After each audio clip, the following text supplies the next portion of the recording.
Bahagyang napasulyap si Mayap sa mga estudyanteng nasa kanyang likurana nang marinig ang tawanan at usapan ng mga ito. Napabuntong hininga na lamang siya at nagpatuloy sa paglalakad pauwi sa kanilang bahay. Simula pagkabata ay tampulan na ng tukso si Mayap dahil sa malapad na itim na nunal nito sa noo at kaliwang braso na maihahalin tulad sa balat ng unggoy. Ang isang mata niya ay kirat at malabo ang paningin, kung kaya't nagsusuot siya ng salamin. Nasanay na siya sa mga masasakit na salita ng mga tao, ngunit hindi pa rin niya maiwasan na siya'y masaktan. Madalas napapatanong na lamang siya na kung bakit sa dinami-dami ng tao sa mundo, siya pa ang binigyan ng ganong klaseng mukha. Hindi nakaligtas si Mayap sa panghuhusga at panlalait ng mga tao. Bagamat tinatanggap na lamang niya yun dahil wala naman siyang magawa upang pigilan ang mga ito. Maging ang kanyang ina na inaakala niyang magtatanggol sa kanya ay palagi rin siyang iniinsulto sa tuwing ito'y nagagalit. Nagulat si Mayap nang biglang sumulpot sa kanyang tabi ang kapatid na si Dalig. Malayo pa lamang ay naririnig na nila ang buliyawan ng kanilang ina at amain. Naku ate, sigurado kong natalo na naman niyang si Sinto sa sabong. Sigurado kong isisisi na naman niya ang kamalasan niya sa'yo. Ha? Bakit ako na naman? Wala na akong ginawa kundi ang magbigay ng kamalasan para sa kanila. Gayong puro alak, sugal ang kanilang inaatupag imbis na magbanat ng buto. Natural hindi sila aasenso. Bagay talaga ang pangalan ng Sinto sa kanya. Para kasing Sinto-Sinto eh. Ewan ko ba kay inay kung ano nakita niya sa lalaking yan? Natural, ang matipuno nitong katawan. Ngunit kakarampot naman ang utak. Tamad at pangit pa ang ugali. Buhat ng mamatay ang kanilang ama ay nagbago ang takbo ng kanilang buhay. Nalulung ang kanyang ina sa sugal at paiba-iba rin ang karelasyon nito. Hanggang sa nakilala nito si Sinto na isa ring sugarol. Dali-daling lumabas ng bahay si Sinto at sinalubong silang magkapatid. Dinuro-duro pa nito si Mayap at sinabihin na ito nagdadala ng malas at sumpa sa kanilang bahay. Sinabi pa ni Sinto na nanghina ang kanyang manok nang madaanan nito ni Mayap, kung kaya't natalo ang manok panabong nito. Kuyumang kamao ng dalaga at galit na tinitigan ng amain. Pinigilan na lamang siya ni Dalig upang hindi siya lumaban sa lalaki, sapagkat siya pa rin ang pag-agalitan ng ina at ang karelasyon lamang nito ang kakampihan kaysa sa kanila. Patuloy na binubulyawan ni Sinto si Mayap sa harapan ng nakikiusyosong mga tao. Wala man lamang ginawa ang kanilang ina upang sila'y ipagtanggol. Tumakbo si Mayap patungo ng kanilang bahay habang umiiyak. Bakit ganoon si inay? Simula nang makilala niya ang Sinto-Sintong yan, ay nagbago na ang trato sa atin. Hindi naman siya nun ganyan Parang mamamatay pag iniwan ng lalaking yun. Umalis na lang kaya tayo dito te. Doon na lang tayo kay Lola Liway. Napatingin si Mayap sa kapatid. Batid niyang tama ang naiisip nito.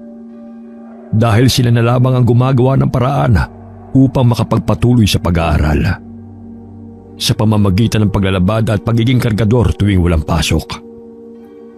Minsan ay kinukupit pa ni Sinto ang kanilang pangmatrikula. Kung magsusumbong naman sila sa kanilang ina, ay sila pa ang pinagsasabihan na madamot. Tinapos ang 2 ang taon ng eskwela at agad na umuwi kay Lola Liway sa kabilang baryo upang doon na lamang ipagpatuloy ang kanilang pag-aaral. Ayaw mang pumayag ng kanilang ina, ngunit buo na ang kanilang pasya sapagkat nahihirapan na silang makisama sa taong wala namang ginawa kundi ang bulyawan at gawing katulong silang magkapatid mula pagkabata.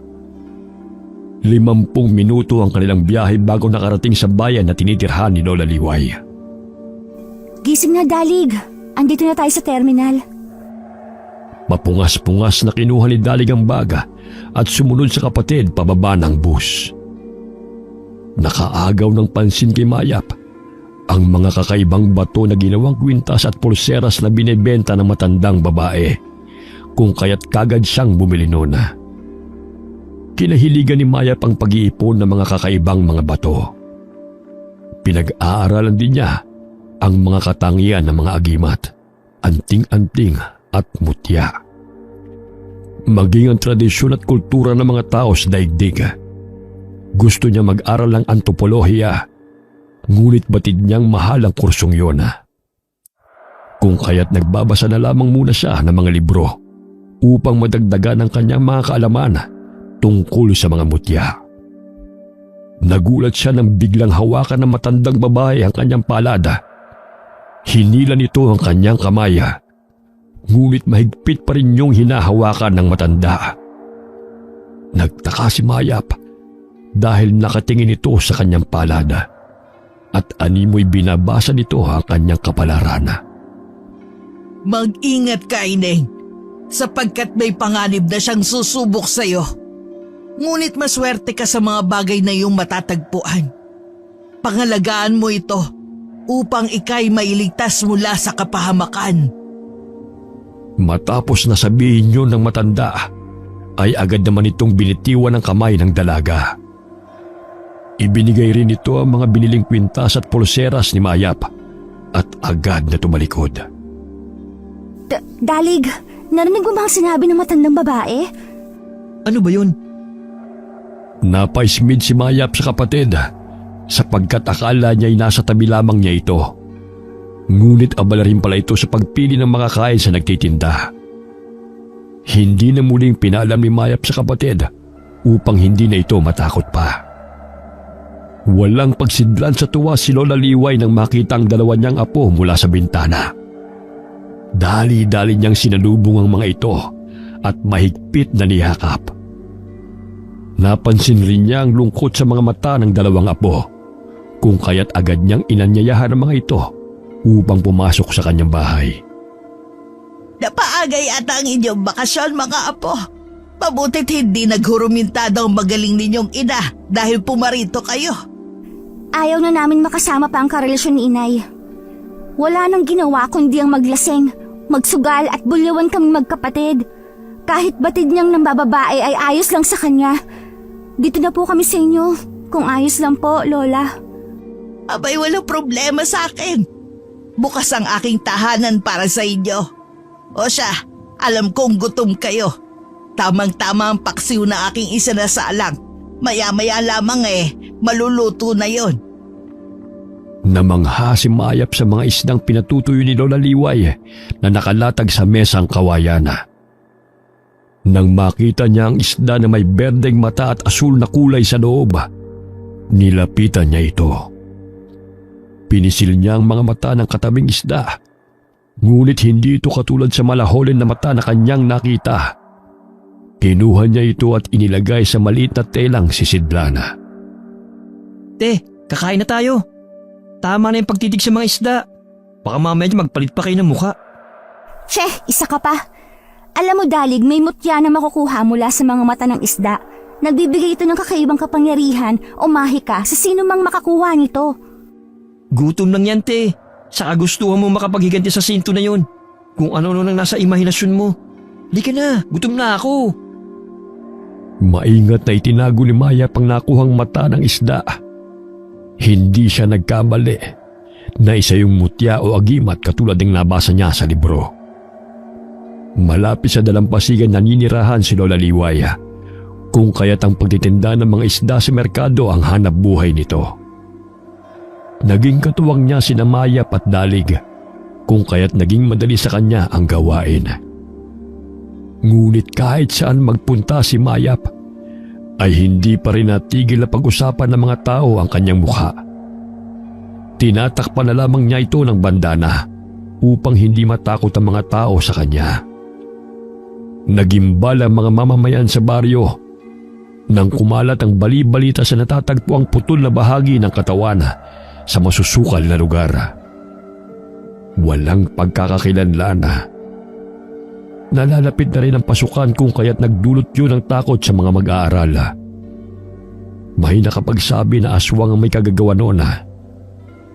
Lumipat ng paaralan ng magkapatid sa bayan ng Pampanga kung saan sila kasalukuyang naninirahan. Napahinto si Mayap sa pagbabasa ng libro nang biglang may tumama sa kanyang ulo. Pagtingala niya ay napangisi ang kaklase niyang babae na si Rosette. Binato siya nito ng pambura. Oops! Kusang lumipad lang ang pambura. Teka, ano ba yung itsura mo? Pinaglihi ka ba sa unggoy? Malakas na nagsitawanan ng mga mag-aaral sa sinabi ni Rosette kay Mayap. Umalingaw-ngaw ang mga halakhak ng mga ito sa loob ng silid-aralan. Ilang sandali na patigil ang mga ito sa pagkakantyawan dahil dumating na si Binibining Luna na kanilang guro. Hindi na pinatulan pa ni Mayap ang pang-iinsulto ng kaklase sapagkat siya ang pinakamatanda sa klase at kailangan na lamang niyang intindihin ng mga batang isip pa ang mga ito. Sa edad na 19 ay nasa 3 baitang pa lamang siya ng sekundarya. Si Dalig naman ay 18 dahil pahinto-hinto silang magkapatid sa pag-aaral. Umanga si Mayap sa kagandahang taglay ng kanilang guro na si Binibining Luna.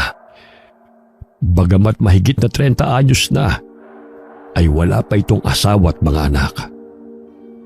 Maraming estudyante at mga binata ang nahuhumaling sa kanyang kagandahan, kung kaya't maraming nanliligaw sa naturang guro. Siniko siya ni Dalig nang mapansin na tulala na naman siya habang nakatingin sa kanilang guro. Naku ate, huwag mo nang pangarapin pa na maging kasing ganda ni Binibining Luna dahil suntok sa buwan lamang yun. Magkaklase sila ng kapatid, kung kaya't maging ito ay hindi nakaligtas sa panunukso ng mga mag-aaral. Habang papauwi, ay napatigil sila sa paglalakad nang mapansin ang nag-uumpukang mga tao. Nakiusyoso na rin silang dalawa upang tukuyin kung ano ang nangyayari. Ayon sa sinabi ng mga taong naroon, may natagpuan na pira-pirasong bahagi ng katawan na ikinukubli sa mayayabong na damuhan. Nagkalat pa ang mga balat ng itlog sa paligid ng tinadtad na katawan. Walang ideya ang mga tao kung sino ang may kagagawa noon, maliban na lamang sa sinasabing aswang. Napatingin ang isang alay kay Mayap nang mapansin ang malapad at makapal niyang nunal sa braso. Matalim siyang tinitigan nito mula ulo hanggang paa. Magandang araw po sa inyo, Ale. Bati ni Mayap sa babae sapagkat animoy kinikilatis siya nito. Unang beses na makita siya sa baryo. Marahang lumayo ang babae sa kanya at nakipag-usap sa ibang mga taong naroon. Sa palagay ni Mayap, siya ang pinaghihinalaang aswang ng mga ito. Ayon na rin sa reaksyon ng mga mukha ng mga kababaihan. Dalig, halika na, umalis na tayo rito. Tingnan mo, sa akin na natuon ang pansin ng mga babae. Baka isipin nila na akong pumatay sa mga yan. Dali-daling umalis ang magkapatid sa lugar na yun. Subalit hindi pa rin sila nakaligtas sa mga mapang-usig na mga mata. Ilang sandali nagulat ang magkapatid nang mabangga nila ang matandang babae dahil sa kanilang pagmamadali. Namilog ang mga mata ni Mayap nang makilala niya ang matandang babae na siyang pinagbilhan niya ng pulseras at kwintas. Hinawakan siya nito sa braso at matalim na tinitigan. Mag-iingat kayo sapagkat nagsisimula ng maghasik ng lagim ang mga kampo ng demonyo. Mapanlin lang, maging ang mga mapanghusgang mga tao ang siyang makakalaban mo. Lola, hindi ko po maintindihan ang mga sinasabi mo. Maaari mo bang ipaliwanag sa akin ang ibig mong sabihin? Ilang sandali ay binitiwan siya ng matanda na hindi man lamang sinagot ang kanyang katanungan. Tinungo nito ang mga taong nagkukumpulan at tinatanaw ang mga tinadtad na mga bangkay. Baka siya ang aswang na tinutukoy ng mga tao. Napakatalinhaga ng kanyang mga salita. Huwag ka nga manghusga, Dalig. Lalo na't hindi mo pa alam ang kwento ng buong pagkatao nito. Habang papauwi ng bahay, ay hindi mawala sa isip ng dalaga ang sinabi ng matanda. Paulit-ulit na umaalingaw sa kanyang pandinig ang mga salita nito. Kinuha niya sa bulsa ang mata ng isda na naging bato. Sa inuha niya'y maaaring siyang tinulungan ng matandang babae upang tukuyin kung talagang mutya yun o hindi. Araw-araw na inaabangan ni Maya pang matandang babae sa daan sakaling makadagdag ito sa kanyang kaalaman tungkol sa mga bato. Bahagya siyang napangiti nang masipat ng kanyang paningin ng matandang babae na kanyang hinahanap. Agad niyang tinungo ang kinaroroonan nito at kinausap. Lola, magandang araw po. Ako po si Mayap. Nais ko lamang pong itanong kung may kaalaman po ba kayo sa iba't ibang uri ng mutya? Gayong marami po kayong binibentang mga samot-saring bato. May mga langis rin po ba kayong binibenta na makapagpatibay at pampalakas ng bisa ng mga mutya? Anting-anting o agimat? Abay, Ineng, ikinagagala kong makita kang muli. Sa panahon ngayon, ay madalang na lamang sa mga kabataan ang nahihilig sa mga bato, anting-anting at mutya. Isa ka sa nararamdaman ko may malakas na gabay. Ang pinili ng mga engkantadong putian na makakapagtangan ng mga mutya na iyong hinahangad. Heto ang langis na maaaring makapagpalakas ng bisa nito. Ibibigay ko na lamang sa iyo. Pakaingatan mo ito. Ipahid mo tuwing araw ng Biyernes. Ako nga pala si Apo Maka. Lola, ano po bang ibig ninyong sabihin na naglipana na mga kampo ng demonyo? Isa-isa nang lumalabas ang mga nilalang na sanhi ng kamatayan ng mga tao. Mag-iingat kayo sapagkat nagkukubli sila sa magandang katauhan. Subalit may masamang pakay sa sino mang mahuhulog sa kanilang bitag. Maya-maya ipinakita ng dalaga ang pinaghihinalaan niyang mutya sa matanda. Doon niya nakumpirma na isa itong mutya na maaaring gawing anting-anting na mata ng isda na naging bato. Sa tulong ng mutya na ito ay nakapagbibigay ng proteksyon pangkalahatan, depensa at gabay sa oras ng panganib. Nagbibigay rin ito ng malinaw na paningin sa taong makapagtangan nito. Pinaalala ni Apo Maka sa dalaga na huwag dalhin ito sa lamay, sementeryo at hubarin ito sa tuwing nakikipagsiping sapagkat mawawala ng bisa ang naturang mutya o anumang anting-anting na suot. Laking pasasalamat ni Mayap sapagkat naisakatuparan niya ang isa sa kanyang pangarap, ang makapagtangan ng mutya. Kinahiligan ni Mayap ang tungkol sa mga mahiwagang mga bato sapagkat palagi ikinukwento ng yumao nilang ama noon na minsan rin itong naging antingero. Sumasama siya sa mga kaibigan nito sa mga kagubatan upang maghanap ng mga agimat at mutya. Subalit dahil hindi pa ganoong katibay ang kanyang espiritual na taglay, nagkaroon siya ng malubhang karamdaman na dulot ng mga elementong may taglay na itim na kapangyarihan. Hindi nito nakayanan kung kaya't humantong sa kamatayan. Gayunpaman, ay naging maingat at pinag-aaralan ng mabuti ni Mayap ang mga kakaibang mga mutya at bato na maaari niyang maangkin upang hindi siya matulad sa sinapit ng ama. Habang kumakain ng tanghalian sa kantina, hindi mapakali si Mayap dahil sa kanyang naaamoy. Tila bumaliktad ang kanyang sikmura kung kaya't dali-dali niyang tinungo ang banyo at dooy inilabas ang lahat ng kanyang nakain. Sinundan siya ng kapatid sapagkat batid ito mula pa pagkabata ay hindi na gusto ni Mayap ang amoy ng bawang. Kapag nakakakain naman siya dito, ay namamantal ang kanyang balat. Nakasisiguro akong aswang ang babaeng yan. Nakita niyo namang sumama ang pakiramdam ng Mayap na yan nang maamoy ang ginisang bawang. Bumili ng sariwang bawang si Rosette sa kantina at pinatadtad nito ng pino. Pagkalabas ni Mayap sa banyo, ay hinaplos niya sa mukha ng dalaga ang katas ng bawang. Ilang sandali nagsimula ang walang tigil sa pagbahing ni Mayap. Namantalang kanyang balat at nagsimula na ring manikip ang kanyang dibdib. Aswang confirmed! Isang aswang ang babaeng to! Hoy! Anong pinagsasabi mo? Hindi aswang ang ate ko. May allergy sa bawang kaya siya nagkakaganyan. May aswang ba na umaamin? Di ba wala? Naku, tigilan nyo kami! Lahi kayo ng mga aswang! Mangiyak-ngiyak na pinainom ng tubig ni Dalig ang kapatid upang mabawasan ang pamamantal nito. Ilang sandali ay may mga gurong pumasok sa kantina at pinagsabihan si Rosette sa ginawa nito kay Mayap. Pangising nilisan ng grupo ni Rosette ang magkapatid at may naiisip na namang kasunod na plano ang mga ito kung paano patatalsikin sa paaralan ang pinaghihinalaang mga aswang.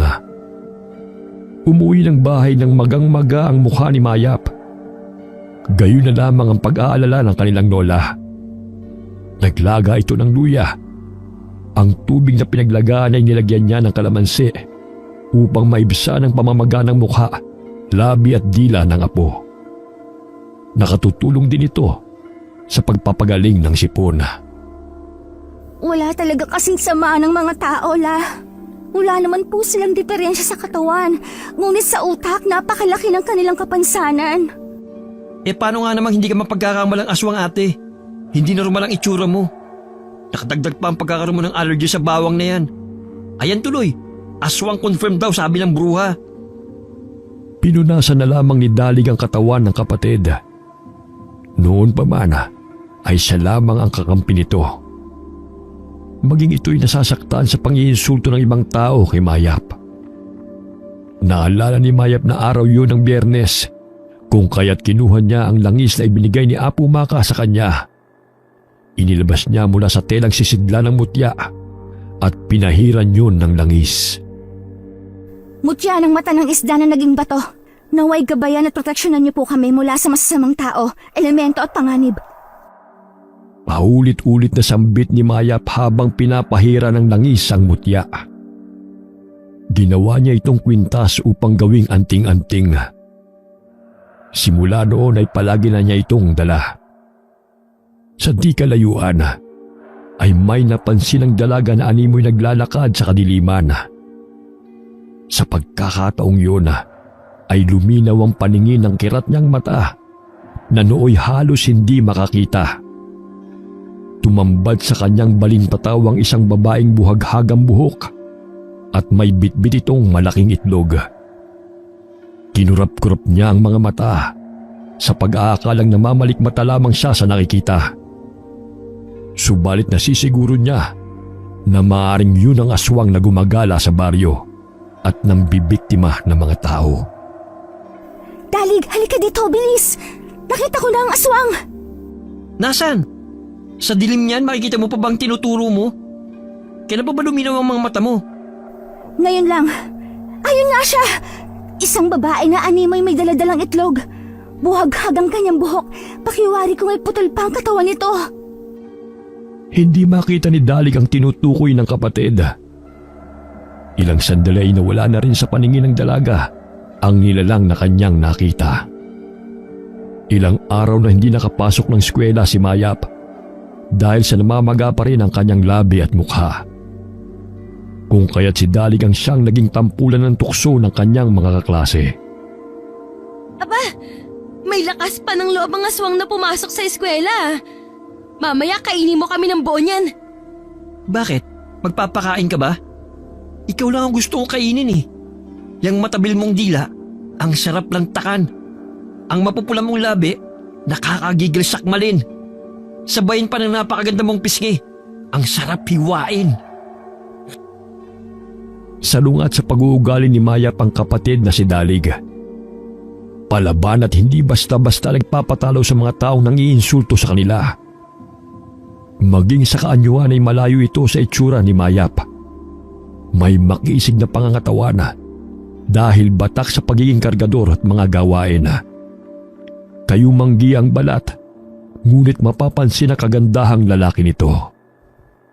Bahagyang napalunok ng sariling laway si Rosette dahil sa dobleng ibig sabihin ng lalaki na nakatayo sa kanyang harapan. Sabayan pa ng nakakaloko nitong tingin na wari siya'y hinuhubaran. Kung ako sa'yo, Rosette, tigil-tigil mo ng pang-iinsulto at pangahamak sa aking kapatid. Kapag nairita ako sa'yo, kakainin kita. Naintindihan mo ba? Nilapit pa ng binata ang mukha niya sa mukha ng babae, kung kaya't bigla itong namula sa kanyang ginagawa. Tiimbagang itong iniwan ng binata sa silang kinauupuan nito at bumalik rin siya sa kanyang upuan. Naging madalas ang pag-uusap ni Mayap at Apo Maka. Nalaman ng dalaga na hindi lamang isa ang pumapatay sa baryo, dahil minsan na rin nakasagupan ng matandang manggagamot ang mga ito. Ngunit dahil sa liksi ng mga aswang ay hindi niya ito natalo. Lalo na't mag-isa lamang siya noong panahon ng kanilang laban. Siya pa ang pinaghihinalaan ng mga kabaryo na naghahasik ng lagim, kung kaya't madalang na lamang siyang magpakita sa mga tao. Binibigyan na lamang niya ng babala ang mga taga-baryo, ngunit imbis na magpasalamat ay pinaalis nila ang matanda.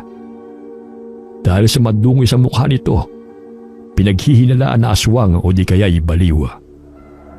Tuwing araw ng Martes lamang naliligo si Apo Maka, dahil yun ang kanyang paraan upang mapalakas ang mga anting-anting at mga mutya niyang taglaya laban sa mga naglilipa ng kalabang aswang. Ramdam ko po ang husgahan, insultuhin at paratangan ng kung ano-ano. Simula pagkabata ay hindi ako nakatakas sa mapangmatang lipunan. Lahat ng masasakit na salita ay aking narinig. Napakasakit na hindi man lamang ako na ipagtanggol ng aking ina dahil nabulag sa pag-ibig sa maling lalaki. Gayunpaman, hindi po ako kailanman nakaramdam ng pagkamuhi sa kanya. Bagkus palagi ko pong pinagdarasal na sana'y bumalik siya sa tama niyang katinuan at maisipan na andito kami mga anak niya na nagmamahal sa kanya. Hindi nasusukat ng panlabas na kaanyuan ng kabutihan ng tao. Nasa puso. Yan ang dahilan kung bakit pinili ka ng mga engkantadong gabay. May matatagpuan pa kayong mutya. Subalit kaakibat nun ay ang nagbabadyang panganib. Tibay ng loob at lakas ng pangangatawan ang kinakailangan. Huwag magpalinlang sa nakikitang kagandahan. Tandaan mo ang aking mga paalala sa iyo, Ineng.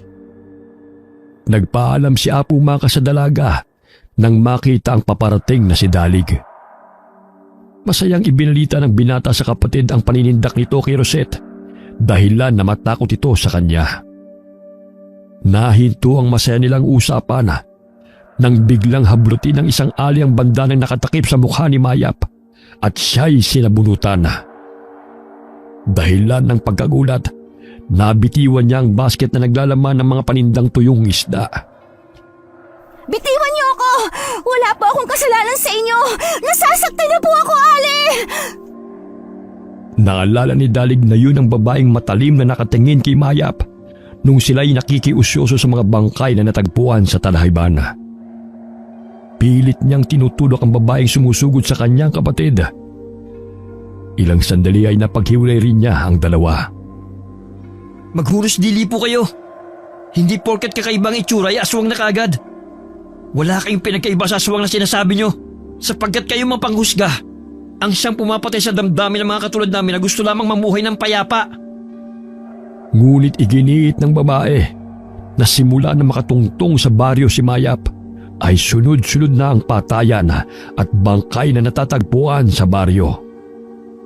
Nakita rin niya ang dalaga na kinakausap nito si Apo Maka na siyang pinaghihinalaan nilang aswang. Ayon sa ali, marahil nakalahi ni Apo Maka si Mayap. Pangit lang po ang itsura ko. Subalit di ako masamang tao. Hindi ko nga po kayo hinuhusgahan na kasing baho ng hininga mo ang pag-uugali ninyo.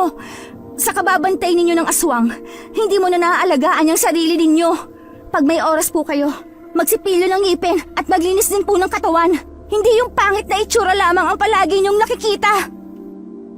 Inis na tugon ng dalaga at iniwan na napahiya ang ali sa harapan ng kanyang mga kasama. Nang makalampas sa maraming tao, ay paika-ikang lumakad si Mayap dahil sa sakit ng kanyang binti. Inayos niya ang nagulo niyang buhok.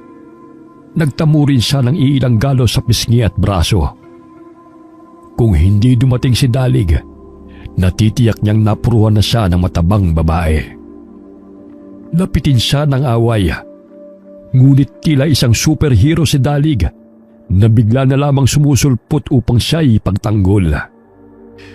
Ganoon na lamang ang pasasalamat niya na sa kabila ng away-bati nilang magkapatid ay hindi nila iniiwan ang isa't isa.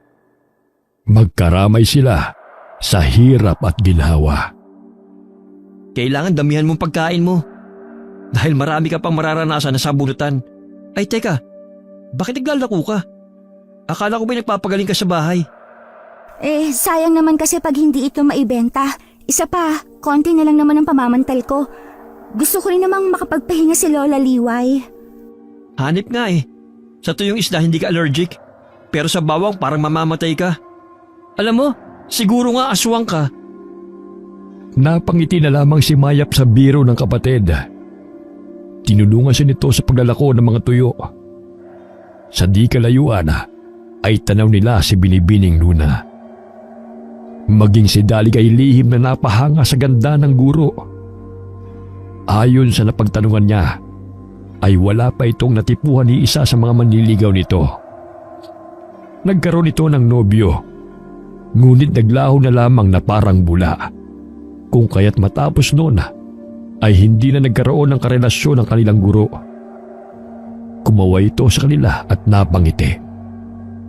Tila matutunaw ang binata sa kanyang kinatatayuan dahil sa nakakaakit ng ngiti at maamong mukha ni Luna. Naisip niya na kung hindi lamang siya estudyante nito, ay tiyak naliligawan niya ang babae. Ngunit nakaramdam siya ng panghihinayang sapagkat batid niyang hindi naman siya magugustuhan nito. Teka lang ha. Ba't napatutulala? Hoy, tulo na yung laway mo sa katititid kay Binibining Luna. Maaari bang ilako na natin ito bago pa tayo maabutan ng dilim? Upang maubos ang mga tuyong isda, ipinagpalit ni Dalig ang mga ito sa kalamansi at iba pang sangkap sa pagluluto na tinatanggap naman ng kanyang mga kakilalang tindero. Magandang ideya ito, lalo na't kakailanganin din naman nila ang mga sangkap na yon. Bago makarating sa kanilang tinitirhan ay kinakailangan pa nilang dumaan sa gubat.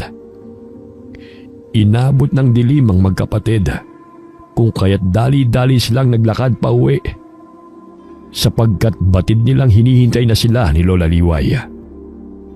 Napatigil sila sa paglalakad nang marinig ang hindi pangkaraniwang tunog. Wari pinagsamang nangingitlog na manok at iyak ng baboy. Nagkatinginan ng dalawa at dahan-dahang tinungo ang pinagmumula nito. Nagkubli sila sa likod ng puno at sinisilip ang hayop na kanilang naaaninaw. Ngunit laking pagkagulat nila nang makitang nakatuwad ang isang nilalang na yun at pilit na ibinubukan nito ang malaking bibig. Sa pagkakataong yun ay nakaramdam ng takot ang magkapatid. Subalit ipinagpatuloy nila ang kanilang pagmamasid. Tumambad sa kanilang paningin ang nagbabagang pares ng mga mata na may mahabang ngipin. Ilang sandali ay nahati sa dalawang bahagi ang katawan nito na ikinagulat nila. Napatampal si Mayap sa kanyang bibig dahil sa hindi makapaniwala sa aswang na kanyang nakita.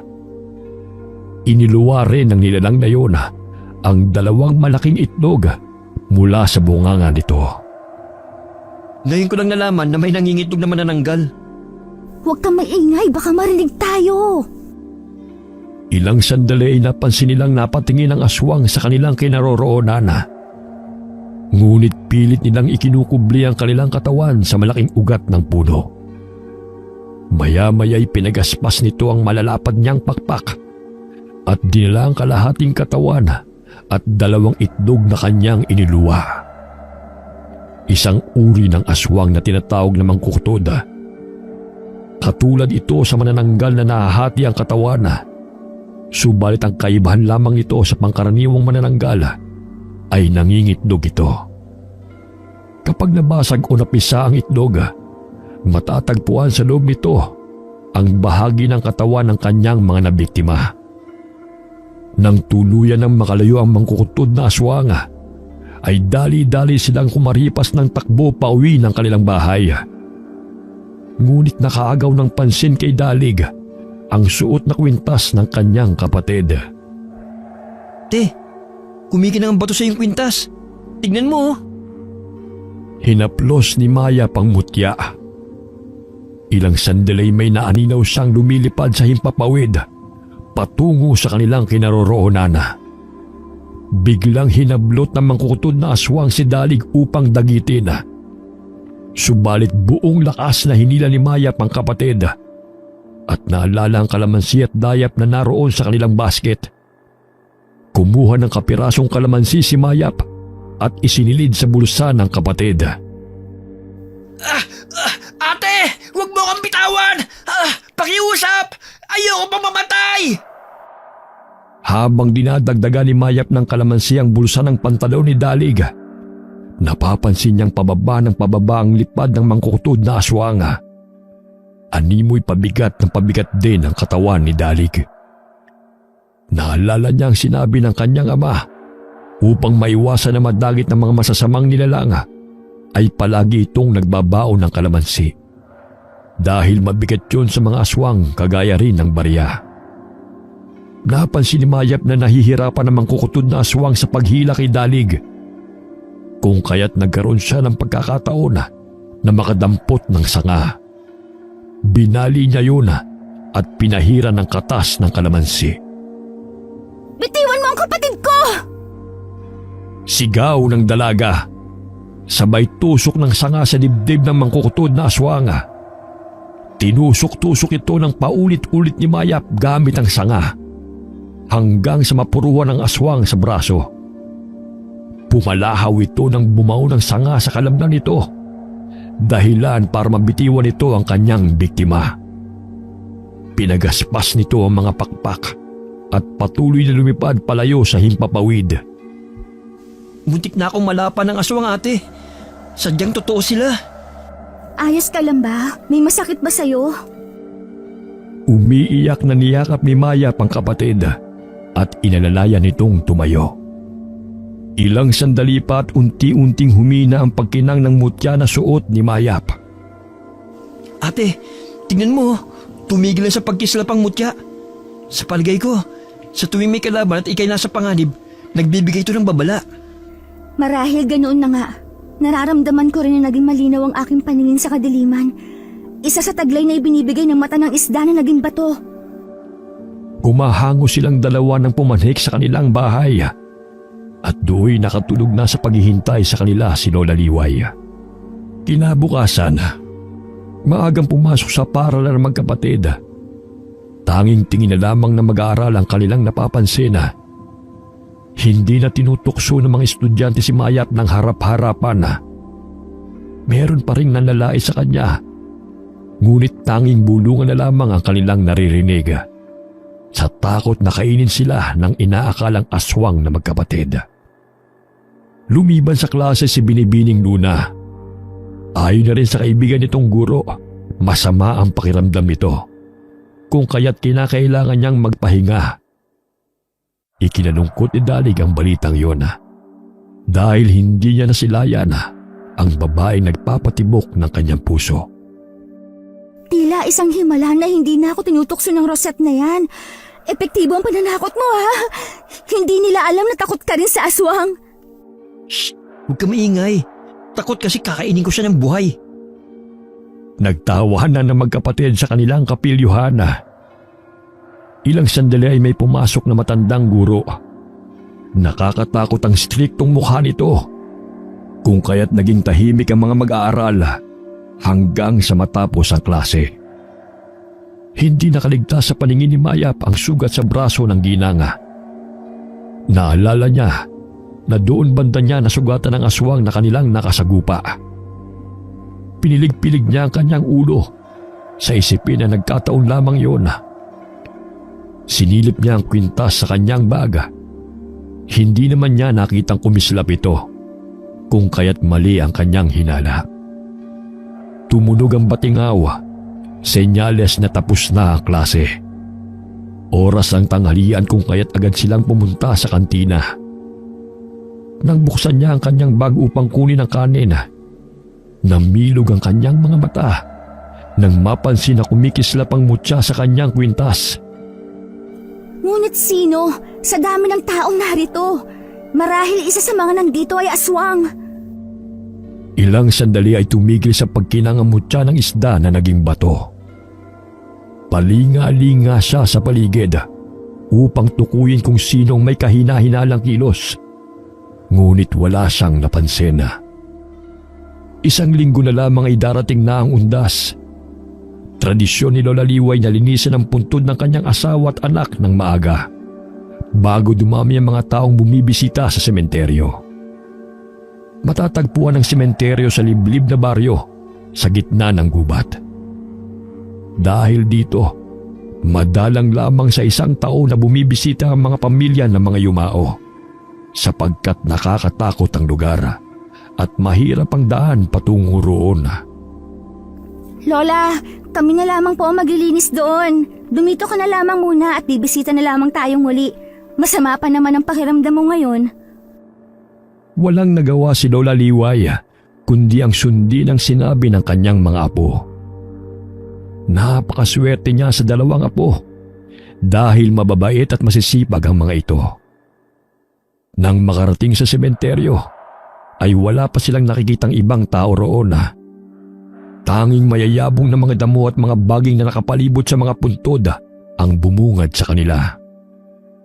Nagtulungan silang dalawa sa pagagapas ng mayayabong na mga damo at paglilinis ng puntod ng yumao nilang kapamilya.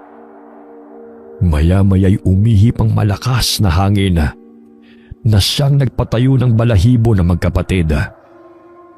Nakaamoy sila ng nakakasulasok na amoy na maihahalin tulad sa nabubulok na laman. Tinakpan ng dalawa ang kanilang mga ilong dahil sa hindi makayanan ng mabahong amoy na sumasama sa ihip ng hangin.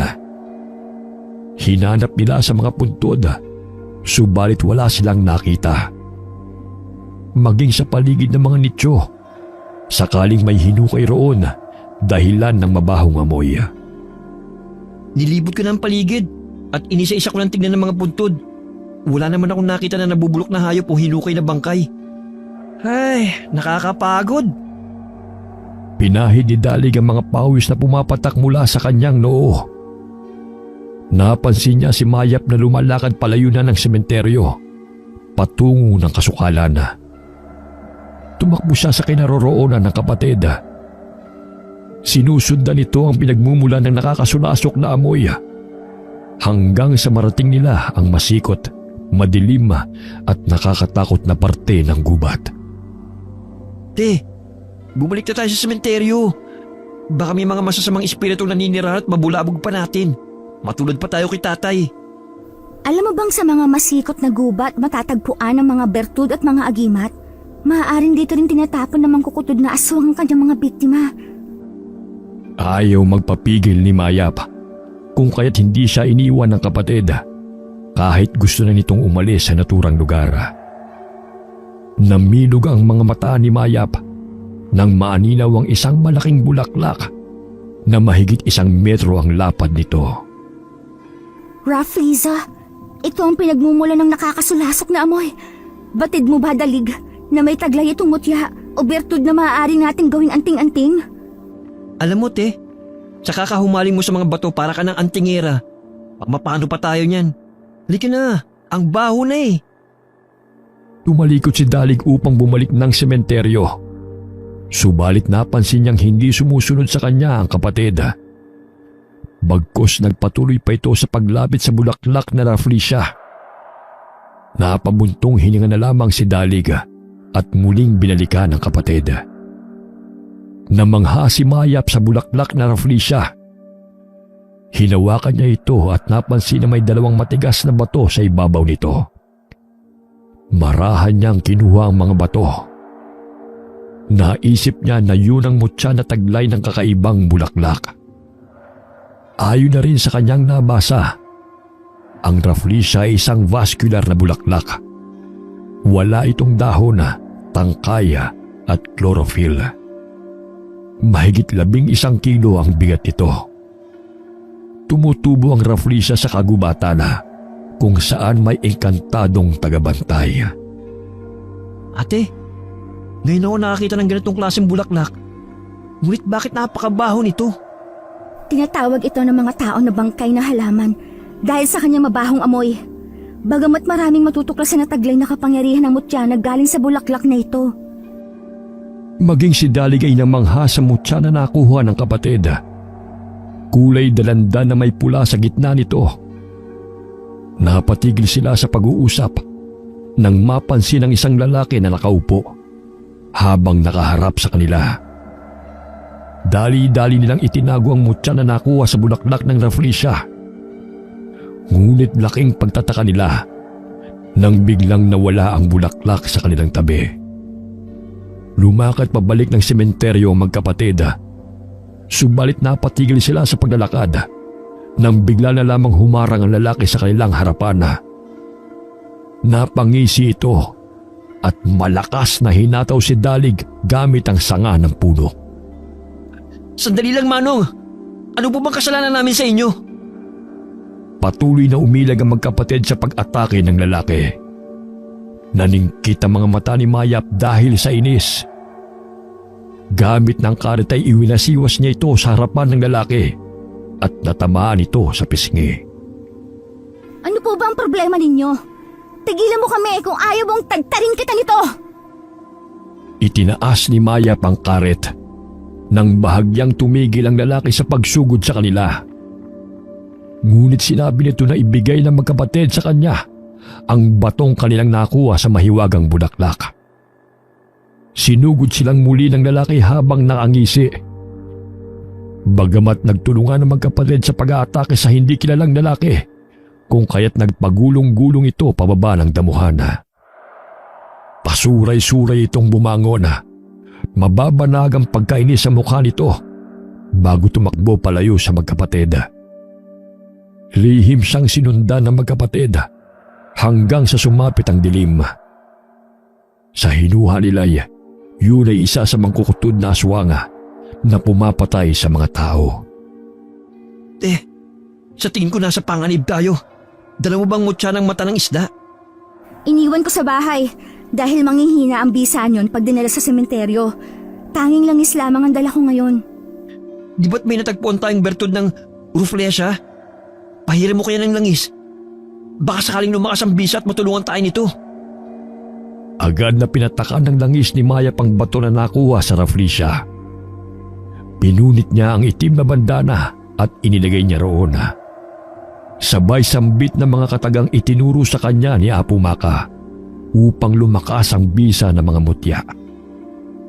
Patuloy na sinusubaybayan ng tingin ng magkapatid ang lalaking kanilang minamanmanana. Ngunit may malakas na bagay na tumama sa kanilang ulo, dahilan para mawalan sila ng malay. Nagising si Mayap at Dalig sa isang kubo. Tanging ang maliit na gasera lamang ang nagbibigay liwanag sa madilim na paligid. Nakatali ang kanilang mga kamay at paa, dahilan kaya nahihirapan silang gumalaw. Kiniskis ni Dalig ang tali sa dingding at pilit na kinakalas ito. Nasaan na kaya tayo? Kaninong bahay ito? Napatigil sila sa pag-uusap nang maaninaw ang paparating na lalaki na nooy may hawak na palanggana na may sariwang laman. Pumapatak pa ang sariwang dugo sa sahig kung kaya't nangamba ang magkapatid sa kanilang kaligtasan. Nagkunwari silang walang malaya at nakiramdam kung anong gagawin ng lalaki sa kanila. Ilang sandali ay may pumasok muli sa loob ng dampa. Dahan-dahang iminulat ni Mayap ang kanyang mga mata. Tumambad sa kanyang paningin ang matanda at ang strikto nilang guro na si Binibining Fe. Lumakad ang lalaki papalapit sa magkapatid upang hanapin ang mutya ng Rafflesia. Animoy hinuhubaran na nito ang dalawa, kung kaya't hindi nakatiis si Mayap dahilan na malakas niyang tinadyakan ng lalaki. Bitiwan mo nga ako! Lumayo ka sa akin! Natumba ang lalaki sa ginawa ng dalaga, kung kaya't malakas siyang sinampal ng lalaki at pilit na hinahanap pa rin ito ang mutya. Kinuha niya ang patalim at itinutok sa leeg ni Mayap. Pilit nitong pinapaamin kung saan ito nilagay ang mutya. Kahit anong pananakot ito, ay hindi pa rin sumasagot ang dalaga. Bagkos tinitigan lamang siya nito ng matalim. Paulit-ulit siyang sinampal ng lalaki upang siya'y magsalita. Hindi na kayanan ni Dalig ang pananakit nito sa kapatid, kung kaya't sinabi niyang nasa kanya ang mutya.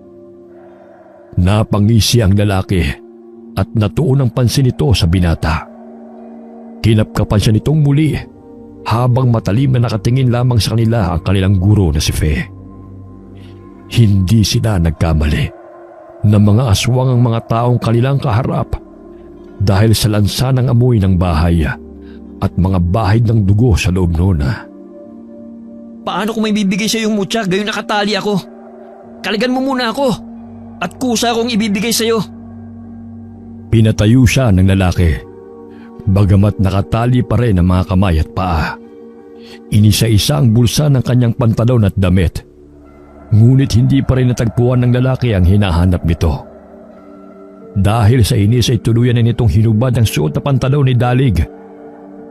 Napukaw ang atensyon ng matandang guro at mababanaag ang pagnanasa nito kay Dalig. Natuon ang paningin nito sa ibang bahagi ng katawan ng binata. Ipaubaya mo na lamang siya sa akin. Ako na ang maghahanap sa mutya. Hinila niya si Dalig patungo sa papag at dooy pinagpatuloy na hubaran si Dalig. Hindi sukat akalain ng binata na pagnanasaan siya ng kinikilala nila na strikto at matandang dalaga na si Binibining Fe.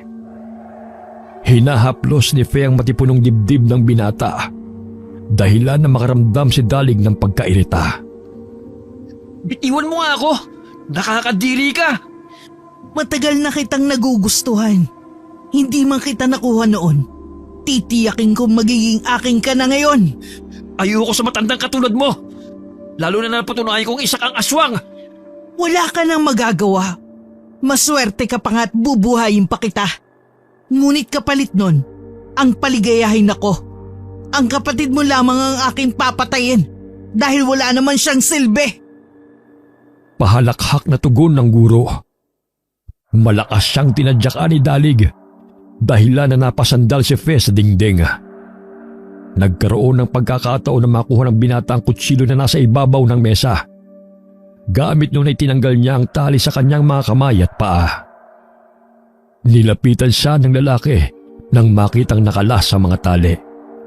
Ngunit malakas niyang itinarak sa balikat nito ang kutsilyo at itinulak palayo sa kanya.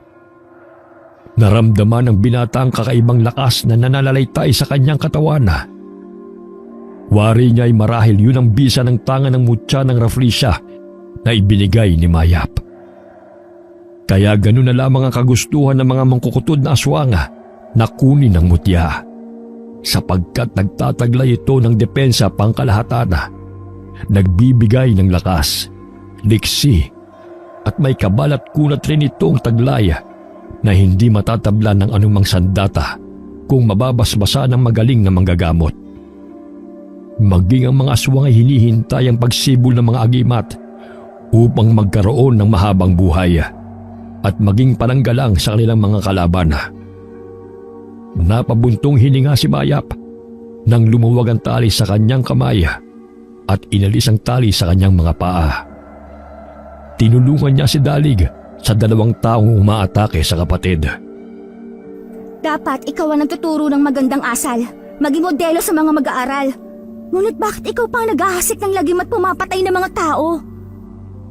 Lahat ng madampot na bagay ni Mayap sa loob ng kubo ay kanyang ibinabato kay Fe. Maging ang kalderong naglalaman ng mga buto ay inihagis niya patungo sa guro. Nandilat ang mga mata ni Fe Nang maramdaman na umiinit ang kanyang katawan, yumuko ito na animoy iniunat ang kanyang balakanga. Ilang sandali ay unti-unting tinutubuan na ng bakpak ang likod ng guro.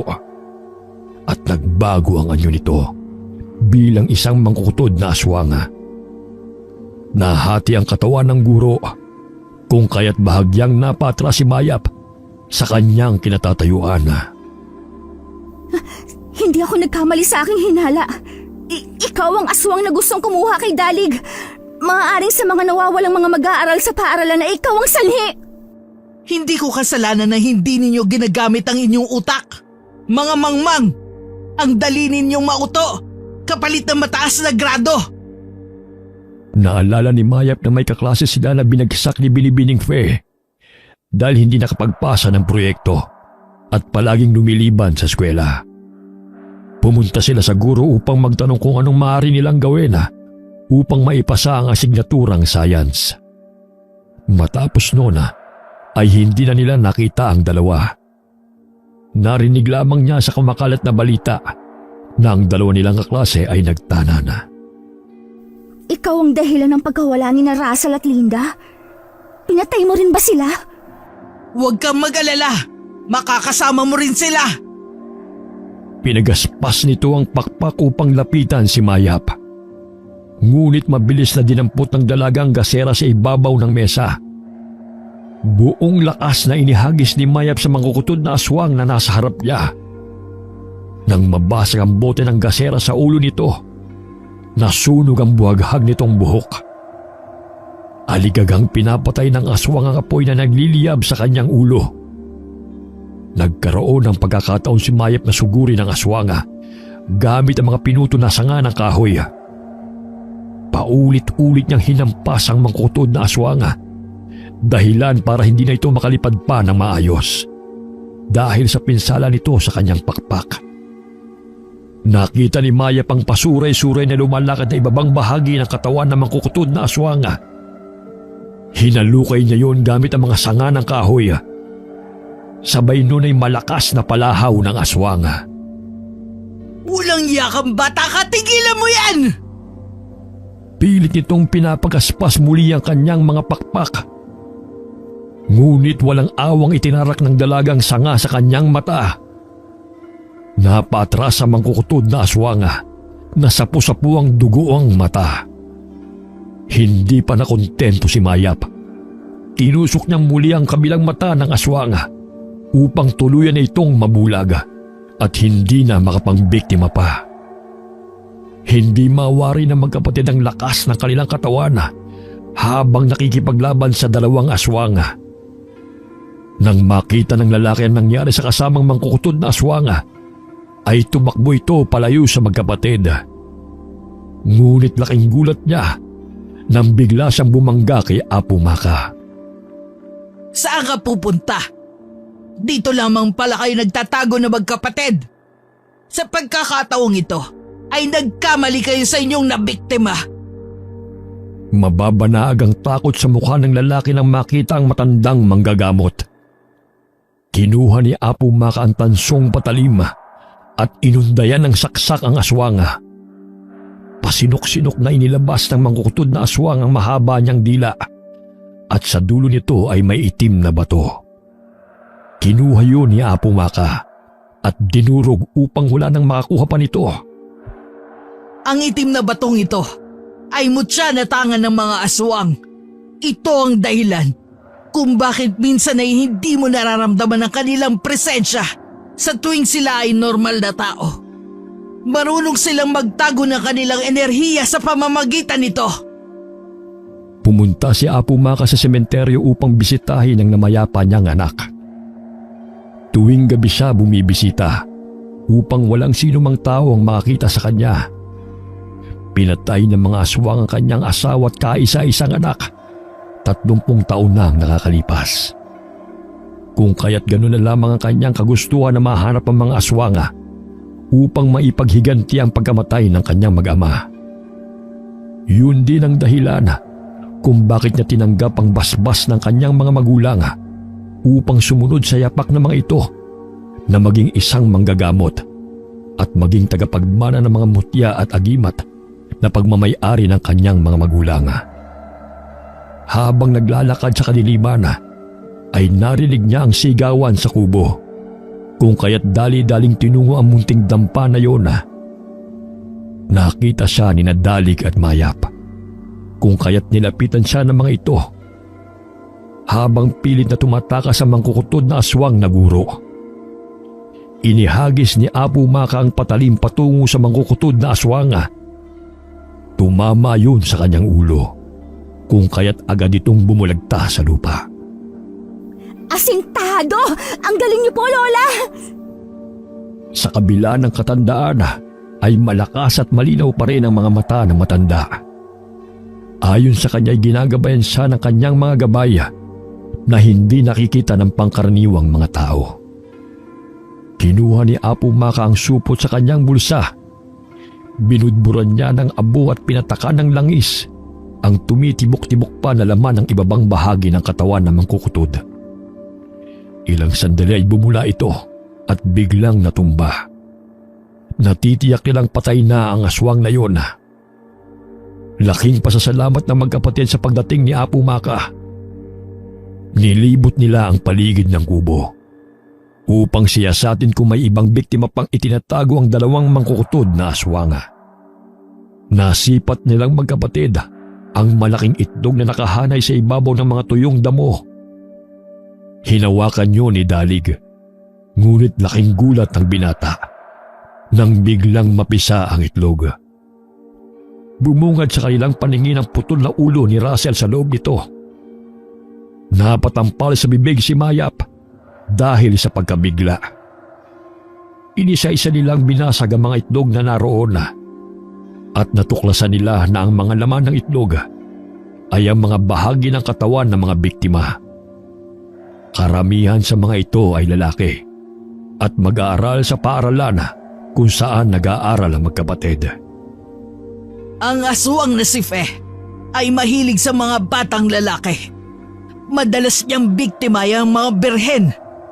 Kaya ganoon na lamang po ang pagnanais niya na dagitin si Dalig. Madalas rin niyang binabagsak sa klase ang mga kalalakihan upang sumunod sa kanyang mga kagustuhan. May sa katuparan lamang nito ang pansariling pangangailangan. Hinatid ni Apo Maka ang magkapatid pa uwi sa kanilang bahay. Ngunit hindi na siya pumasok pa sa tahanan ni Lola Liway. Maraming salamat po sa inyo, Apo. Mag-ingat po kayo sa inyong paglalakbay. Ganoon na lamang ang pag-aalala ni Lola Liway nang makauwi ng hating gabi ang dalawang apo. Upang hindi na mag-alala pa ang kanilang lola, ay sinabi na lamang nila ng mayayabong ng mga talahib ang naging sanhi ng kanilang mga galos. Habang nagpapahinga, ay pinuntahan ni Mayap ang kapatid nito. Sinabi niya kay Dalig kung ano ang dapat gawin upang pangalagaan ang binigay niyang mutya ng Rafflesia. Inisa-isa rin niyang pinaliwanag ang mga pinagbabawal sa mutya. Kahit na may tangan ka na ng mutya ng Rafflesia, ay mag-ingat ka pa rin. Huwag basta-basta makipag-away at gamitin lamang ito sa kabutihan, Dalig. Iingatan ko to. Huwag ka mag-alala. Hindi ko kakalimutan ang mga paalala mo. Ilang sandali pa'y nakaidlip na ang dalawa dahil sa pagod. Kinaumagahan ay malakas na katukang bumulabog sa tahanan ng maglola. Papungas-pungas na mga mata si Lola Liway na bumangon upang tukuyin kung sino ang kumakatok. Nagulat siya nang pagbuksan niya ang galit na mga kabaryo. Ayon sa mga ito, ay may natagpuan na namang luray-luray na katawan malapit lamang sa talampasigan. May nakakita raw sa dalawa niyang apo na naglalakad kung saan malalim na ang gabi. Ang magkapatid ang itinuturo nila na may kagagawa ng pagpaslang. Narinig ni Dalig ang paratang ng mga tao, kung kaya't dali-dali siyang bumangon upang harapin ang mga ito. Hindi kami aswang tulad ng sinasabi nyo. Maging kami hinahabol ng aswang. Kung may nakakita man sa amin ng ganong oras, ay dahil ginabi kami sa pag-uwi galing sa sementeryo.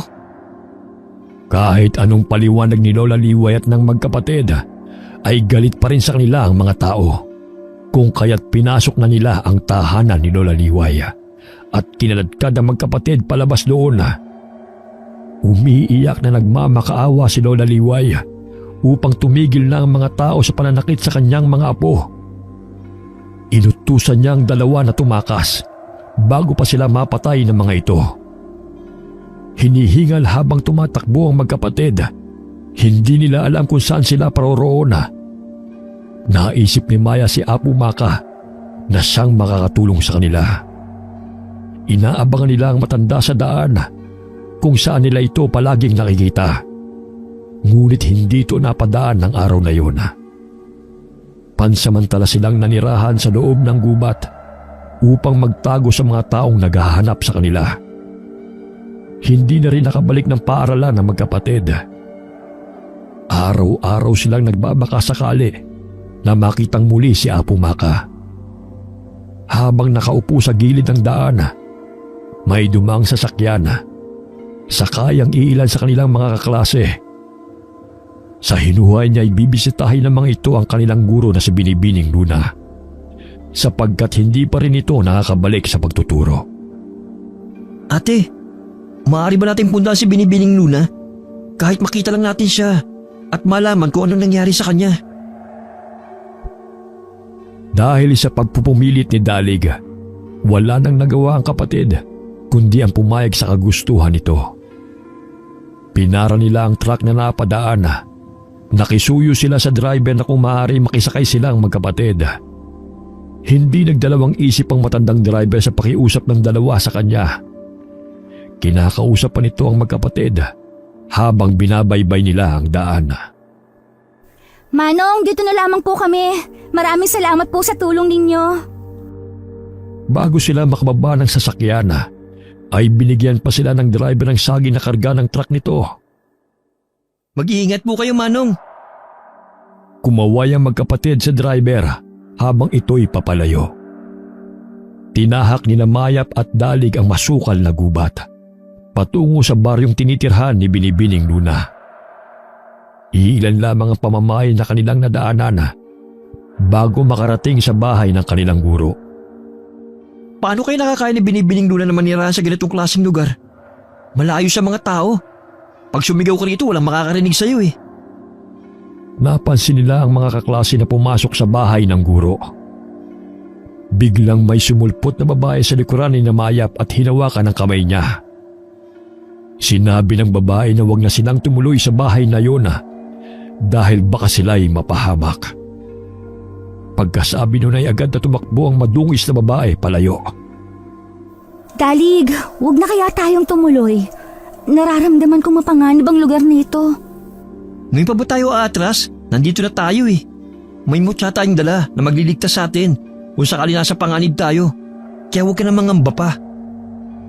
Nagpatuloy sila sa paglalakad hanggang marating nila ang bahay ni Binibining Luna. Napatigil sa pagwawalis ang matandang babae na may mahabang buhok nang makita sila nito. Nagpakilala sila na mag-aaral ni Luna kung kaya't kagad silang pinapasok sa bahay.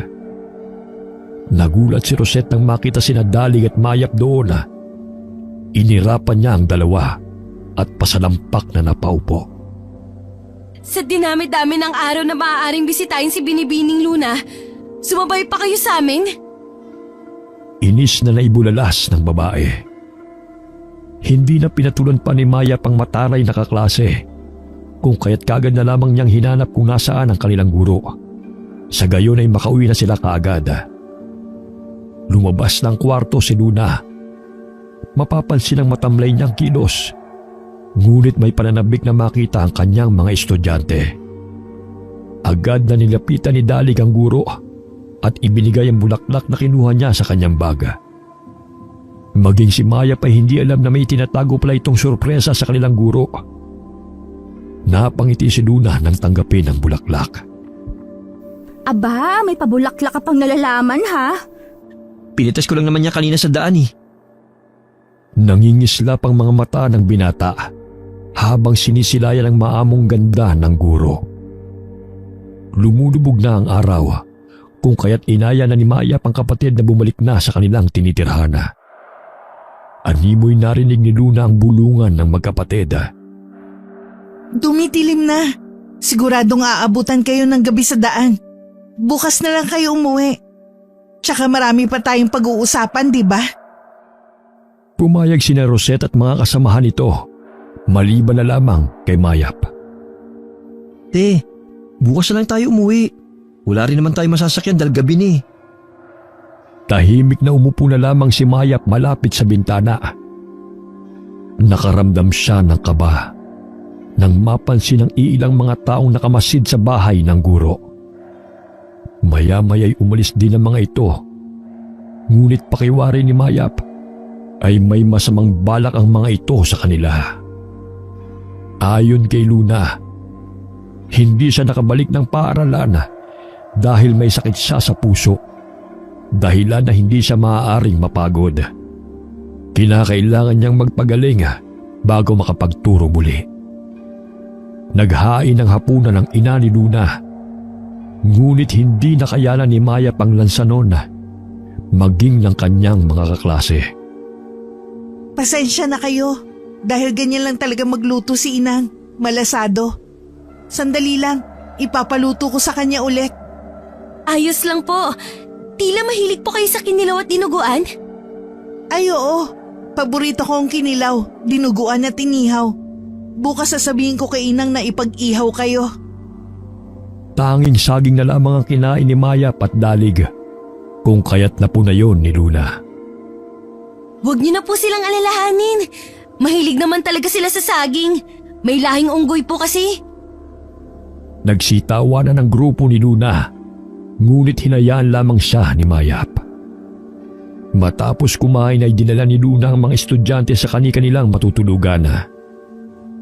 Dadalawa lamang ang kwarto, kung kaya't mas minabuti ni Mayap at Dalig na doon na lamang sa sala matulog. Pinakiramdaman ni Mayap ang paligid habang lumalalim ang gabi. Ngunit wala siyang nararamdamang pagbabago at kakaibang naririnig. Maliban sa tunog ng mga kuliglig, ilang sandali pa'y nakaidlip na ang dalaga. Bigla siyang napabalikwas ng bangon nang biglang may humihila sa kanyang mga paa. Kasabay ng mga sigawan na umaalingaw sa loob ng bahay. Napansin ni Mayap ang kwintas na kumikinang. Batid niyang nasa panganib ang kanilang buhay.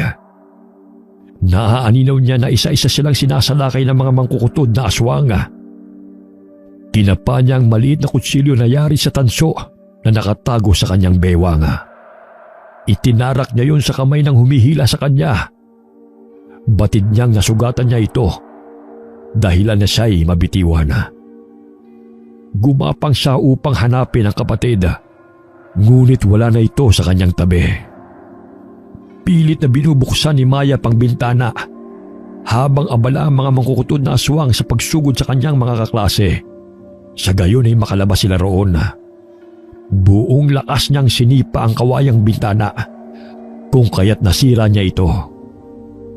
Lumapit sa kanya ang matandang babae na nooy nagbabaga ang mga mata. Batid niyang yun ang ina ni Luna. Hindi siya natinag sa paninindak nito. Hinila niya ang buhok na matandang aswang at pinulupot sa leeg nito ng ilang beses upang masakal. Mga kampon kayo ng demonyo! Ang dapat sa inyo, mamatay! Nangangatog na nagtago si Rosette sa gilid ng kabinet. Nakita niyang sinusugod ni Mayap ang matandang aswang. Sinenya sa ni Mayap si Rosette na lumabas sa bintana sapagkat walang nakabantay roon. Nangangatog na sinunod ni Rosette ang utos ni Mayap. Halos lumuwa ang mata ng matandang aswang sa ginagawang pagsakal ng dalaga gamit ang mahaba nitong buhok. Sa tulong ng mutya ng isda na naging bato, ay naging malinaw ang paningin ng dalaga sa kadiliman. Ang mutya ng raflesya ay nagbibigay ng lakas, proteksyon at ginagabayan siya sa anumang laban. Patuloy na hinahanap ni Mayap ang kapatid sa mga nakahandusay na mga biktima na nilalantakan ng mga mangkukutod. Ngunit wala roon ang kapatid niya. Nasaan na kaya si Dalig? Ano nang nangyari sa kanya? Lumabas ng bahay si Mayap kasunod ni Rosette at ng dalawa nilang kaklase. Sinundan sila ng mangkukutod na aswang, ngunit malakas na hinahampas ni Mayap gamit ng kahoy ang aswang na humahabol sa kanila. Kinuha niya ang tirador na nakatago sa kanyang bulsa at inasinta ang ulo ng papalapit na aswang. Ilang sandali pa ay bumulagta ito sa lupa at nawalan ng buhay. Hindi ka aswang, Mayap. Patawarin mo ako sa maling paratang ko sa'yo. Huwag ka nang umiyak. Ang importante ay makatakas tayo rito. Ngunit kailangan kong mahanap si Dalig. Hahanap ako ng lugar na inyong mapagtataguan upang makakilos ako ng maayos. Mayap, huwag mo kaming iiwan. Ayoko pang mamatay. Sakaling mahuli kami ng mga aswang. Kinuha ni Mayap ang bote ng langis sa kanyang baga. May samot-sari yung sangkap, kasama na ang katas ng makabuhay.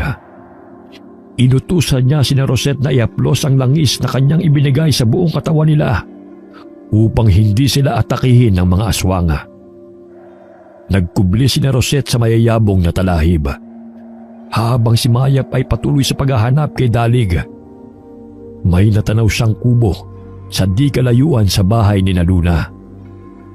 Dahan-dahan niyang tinunguyo na at sinilip ang siwang ng kawayang dingding. Namilog ang kanyang mga mata nang makitang nakataling si Dalig habang nakahubad. Wala na rin ang kwintas ng mutya ng reflesa sa kapatid. Naaninaw niya na hawak-hawak yun ng babaeng aswang, nakawangis ng kanilang guro na si Luna. Hindi pa nahahati ang katawan nito. Malakas na sinipa ni Mayap ang pintuan ng kubo, kung kaya't nagulat ang aswang na si Luna. Kalagan mo ang kapatid ko kung ayaw mong ibaon ko ito sa ulo mo! Hawak niya ang tansong patalima habang nakaharap sa aswang. Maraming sugat sa katawan ni Dalig habang tumutulo ang sariwang dugo nito. Tinulak siya ng aswang kung kaya't nabitiwan niya ang tansong patalima. Tinaganan siya nito kung kaya't nagpagulong-gulong sila sa lupa. Hindi may pagkakaila ni Mayap na sadyang malakas ang aswang.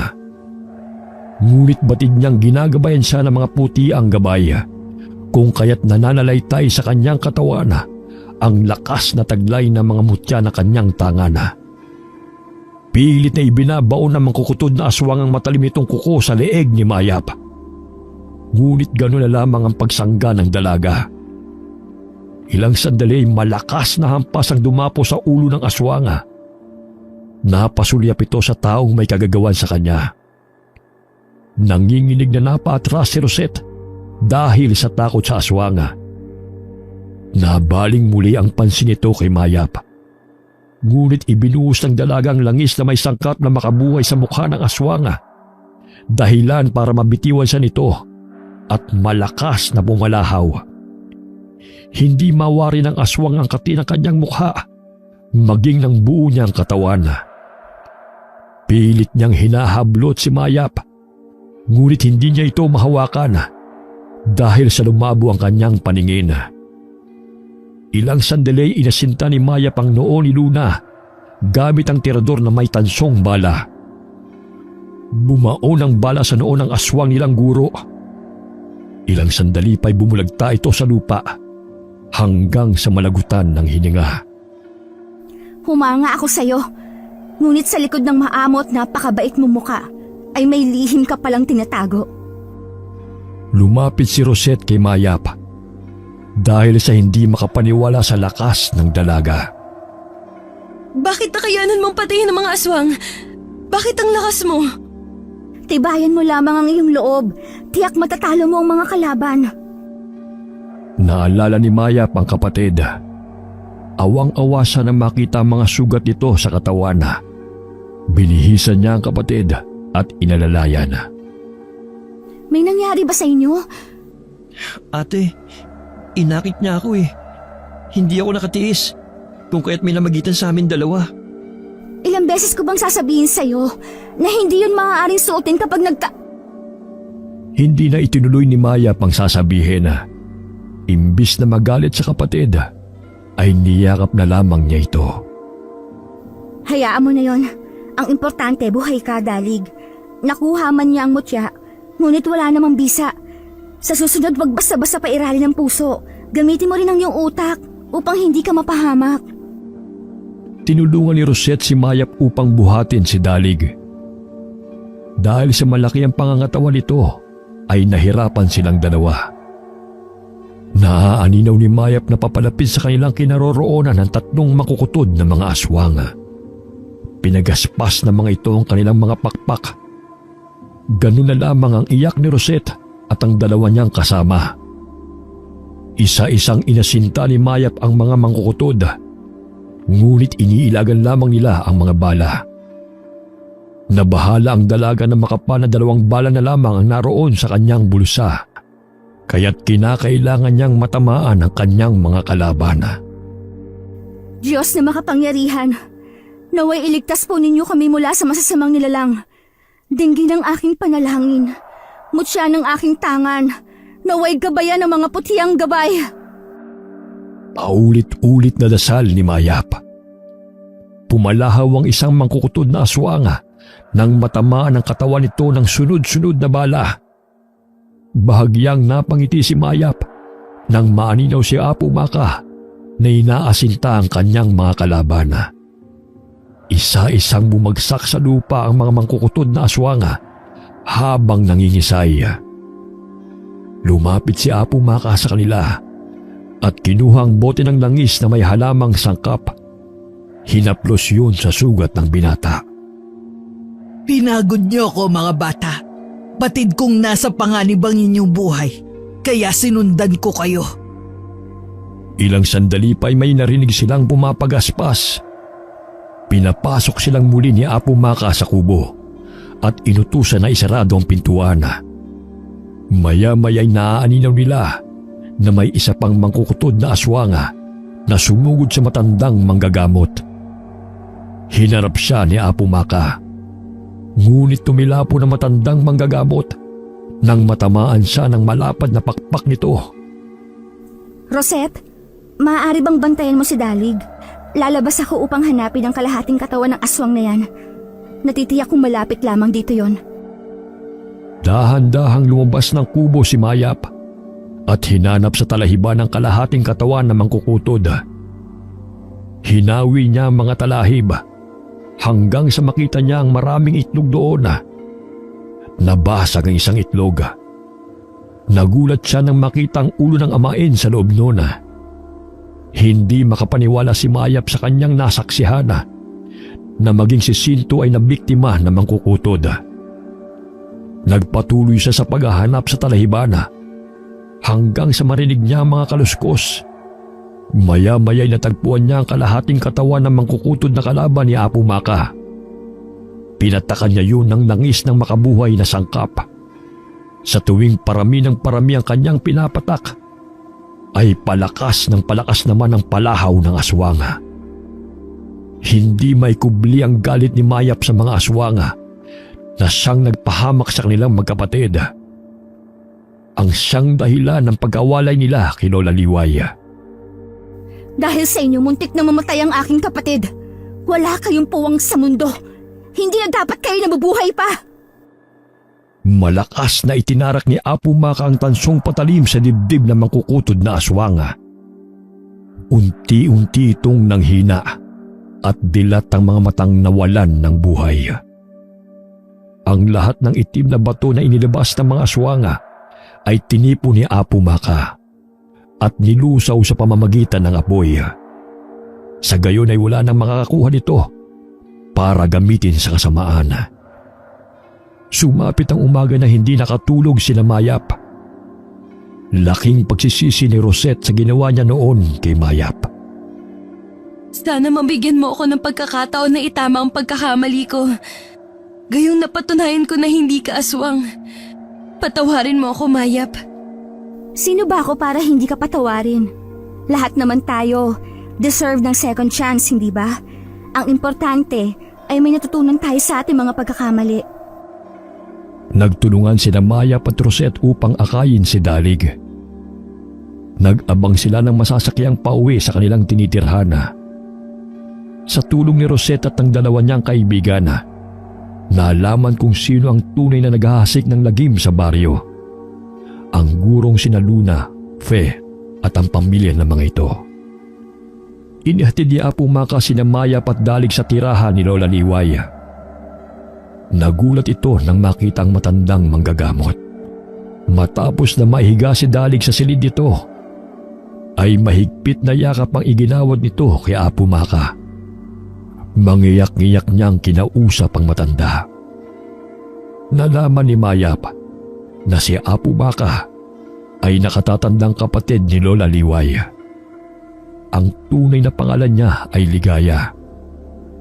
Dahil sa pagkamatay ng asawa at anak, siya ang pinaghinalaang aswang na kumitila sa buhay ng kanyang mag-ama upang hindi madamay ang kapatid sa pagtugis ng mga tao sa kanya. Ay mas minabuti niyang magpakalayo-layo at manirahan sa bundok at kagubatan.